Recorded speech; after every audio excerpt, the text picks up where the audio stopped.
Here's a fun activity to try with your class that just might turn out to be the greatest shortcut you've ever come across for writing report cards. The idea just came to me yesterday when I sat down to start writing my comments. I was thinking, oh, here we go again. I got to come up with something unique and personal and positive for each and every one of them. And then suddenly I had the idea, why don't I get the kids to help me with this? We'll go through the list of students in the class and they will write a compliment or something they appreciate or something they admire or something they've got help with. Then when it comes time to writing the report cards, I can refer to what the students have said to write individualized, personal, positive comments for each student. Everyone has at least one good quality. They don't have to be the best in the class at something, it just has to be true for them. If you have students that you think it might be harder to generate a lot of things, maybe they're a more quiet student, they're not as well known, start with those students first so that when the kids' ideas are fresh, they have lots to say about them, because sometimes they tire out from doing an activity. So whoever's at the end of the list, they might not have as many good ideas as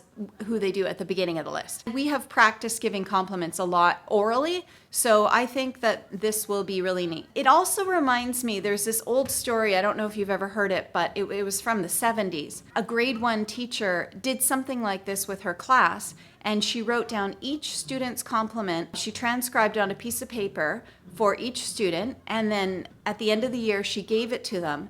And the sweet part of the story is that they had a reunion at someone's funeral, and somebody pulled out the list that they had had from grade 1, and this is, decades later, and how it just meant so much. This was like a class reunion with the funeral, and a couple people in that group also had carried with them that list of compliments that they had kept for their entire life, always on their person.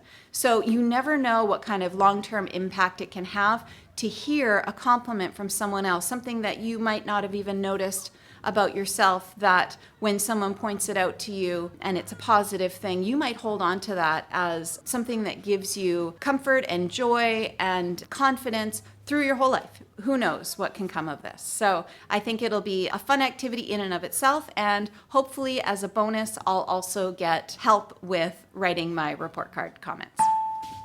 He always plays by the rules and is very friendly, is very good at acting and is funny, is loyal and resourceful, is smart and protective, is caring and loyal. Well, that went better than I had even imagined. I think they took it quite seriously and they did a really good job. I didn't do a lot of brainstorming because I didn't want them to copy the ideas that we came up with together. I really wanted it to be individual because I thought I would get more variety that way. But of course, they always want to know how to spell things, which is funny because it's not like anyone's going to see this except me and I can decode their spelling. But as they were putting up their hands to say, how do you spell this? How do you spell that? I would just write things on the board. So you can see some of the kind of words that they were coming up with. Resourceful, energetic, energized, determined. One of them said, how do you spell intimidating? And I was like, that's not a compliment. What do you mean? And I knew that the person that they were talking about was somebody that I wouldn't think that they would be known as intimidating. So I asked for an example of what made you think of that word. And he said, well, you can't mess with her. If you're playing a game and she says it this way, then she means it. And I said, oh, that's called assertive. So some of the time when the students would say something that wasn't exactly a compliment, I would tell them how to say it in a way that was a compliment. How do you spell hyper? Well, let's call it energetic. Overall, it went really well. They had lots of compliments. I was sort of laughing to myself because I remember years ago I went to a workshop and they were saying some of the students that most need you to compliment them, they just can't handle it when they get a compliment. And you walk by and you say something to them nice and they will literally fall out of their chair.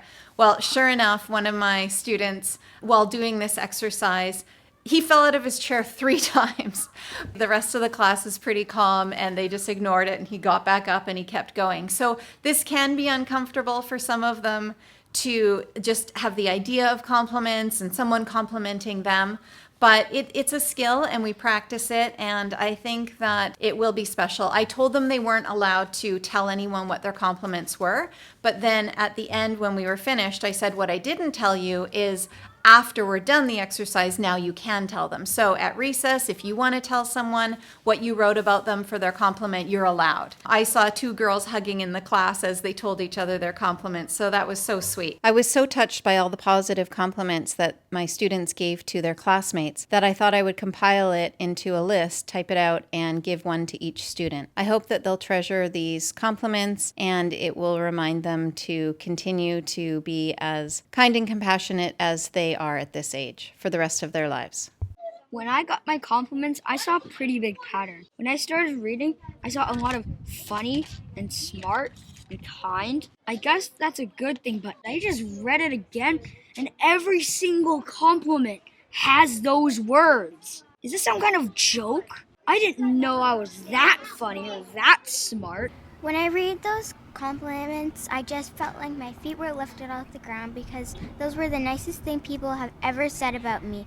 Also, all my worries were all gone, just gone. There were so many surprises. I didn't think people were going to say I'm smart, but pretty much everyone did. It's crazy. People said that I was kind, shy, and smart, which is really, really nice, especially when I'm worried. I didn't think that people thought of me as the history guy, and I loved it. I thought people hated it when I went on and on about history, and I didn't know people thought I was so smart, and they think I'm so serious. When I read my compliments, I felt happy. I loved when a person said she's good at basketball and she loves her friends. I'm surprised when someone said she's fast at writing. My goals are to make more friends and try new things. I love all the compliments I got. They give me lots of confidence. I am surprised that people said I am smart because I feel I am kind of smart, but not as smart as everybody else. I love all my compliments. I feel good about all my compliments because all the things people said are great compliments. I am not very surprised because most people said things like, I'm smart, I'm fast, athletic, and helpful. This is not a surprise because I am good at math and I do track and field. I agree with lots of the things my classmates said. I play the violin and no one wrote that down, so I want to get better at violin. I felt great after I read my compliments. I like to see what the class thinks about me. I agree with every single compliment, but the one that I found the funniest was really loud and funny. I found a lot of people thinking I'm funny. I think the same. I think everyone in the class is kind.